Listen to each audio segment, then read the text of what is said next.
গত 29/12/2024 তারিখে 7টি কলেজকে ঢাকা বিশ্ববিদ্যালয় থেকে পৃথকীকরণ এবং কলেজগুলির স্বতন্ত্র সত্তা বজায় রেখে বিশ্ববিদ্যালয়ের সমকক্ষ একটি স্বতন্ত্র প্রাতিষ্ঠানিক কাঠামোতে রূপান্তরের প্রক্রিয়া নির্ধারণের জন্য বাংলাদেশ বিশ্ববিদ্যালয় মঞ্জুরি কমিটির নেতৃত্বে একটি উচ্চ পর্যায়ের বিশেষজ্ঞ কমিটি গঠন করা হয়।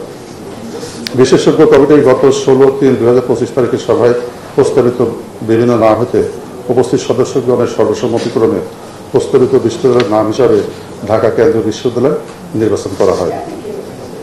প্রস্তাবিত ঢাকা কেন্দ্রীয় বিশ্ববিদ্যালয় স্থাপনের কার্যক্রম ত্বরান্বিত করার উদ্দেশ্যে গত 19/5/2025 তারিখে ঢাকা কলেজের অধ্যক্ষ অধ্যাপক A.K.M. ইলিয়াসকে সরকারি 7 কলেজের অন্তর্বর্তী প্রশাসনের প্রশাসক হিসেবে নিয়োগদান করা হয়।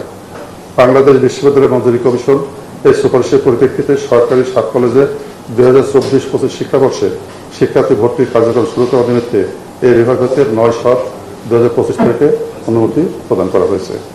স্ব কলেজের বিদ্যমান অবকাঠামোতে সুবিধাদি শিক্ষক জনবলের সংখ্যা এবং অন্যান্য প্রয়োজনীয় প্রাতিষ্ঠানিক সক্ষমতার সাথে সামঞ্জস্য রেখে 2024-25 শিক্ষাবর্ষে বিভিন্ন বিষয়ভিত্তিক ছাত্র ভর্তির ক্ষেত্রে যৌক্তিকভাবে আসন সংখ্যা নির্ধারণের জন্য অন্তর্বর্তীকালীন প্রশাসনকে এই বিভাগ অর্থাৎ মাধ্যমিক উচ্চশিক্ষা বিভাগ হতে গত 24/7/2025 তারিখে নির্দেশনা দেওয়া হয়েছে।